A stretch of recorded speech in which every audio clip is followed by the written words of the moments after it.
So this week, Lindsey Graham, Rudy Giuliani, John Eastman, Jenna Ellis, and a couple of other Donald Trump lawyers were subpoenaed by the Fulton County grand jury being run by DA Fannie Willis over in Georgia. And Lindsey Graham became the first person subpoenaed by this group to come out and say that absolutely under no circumstances am I going to comply with your silly little subpoena, even though you've made it very clear that I'm not even a target, I'm just a witness.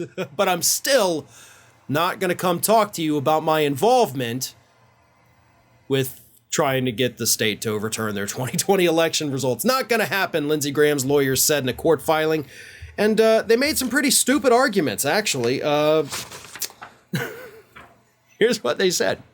Any information from an interview or deposition with Senator Graham would immediately be shared with the January 6th committee.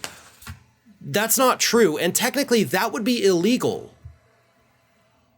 Grand juries are not allowed to share information like that. So right off the bat, Lindsey Graham's lawyers, in saying that he is not going to comply with anything, have made a statement that, one, they have no evidence to support, and two, that would be absolutely illegal if it happened.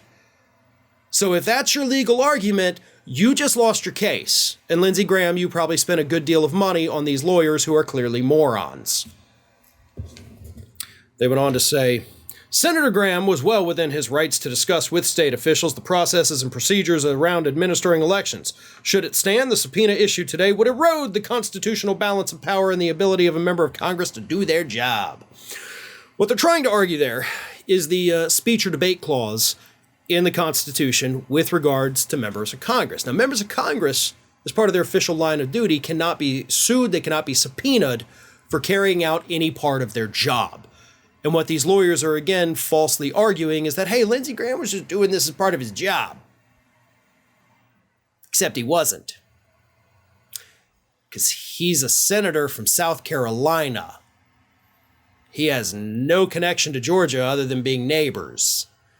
See what I mean here? So there's no possible way to argue that Lindsey Graham, as part of any of his congressional duties, senatorial duties, but it is all collectively referred to as Congress, because people have pointed out, and no, it's okay to call them congressional duties even if it's a senator. But anyway, Graham has no connection to the state of Georgia. His decisions, his actions, are not on behalf of the Georgian people. They're of the South Carolinians. So you can't argue that he was acting within his capacity as a senator from a different state to question another state that he has no jurisdiction over as to why they were doing their election in the way that they were. Not to mention, of course, Lindsey Graham was on that phone call where he told them to, quote, re-examine certain absentee ballots cast in Georgia in order to explore the possibility of a more favorable outcome. That wasn't in your official line of duty there, Senator. But you put your nose where it didn't belong, and now you got in trouble for it. Except you're not even in trouble for it. They're just saying, hey, you were a part of this, come in and be a witness. They're not saying we're going to go after you. They should, especially now. And I hope they do. I hope they change their tune. I hope they say, all right, you know what, tough guy? You want to fight this subpoena?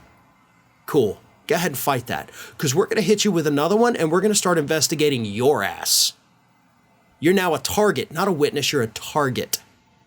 So maybe get some better lawyers. That's what that prosecutor should do. That's what I would love to see happen, because that is what Lindsey Graham deserves at this point. He's going to lose his court challenges.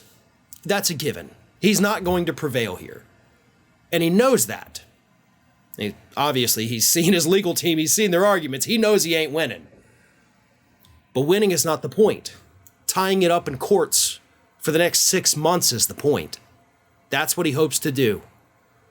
Because justice delayed is justice denied, and Lindsey Graham knows that, and that's why he's having his two little idiot lawyers file these ridiculous arguments with the court so that they have something to debate in upcoming court dates and possibly even, trials, contempt, whatever it is.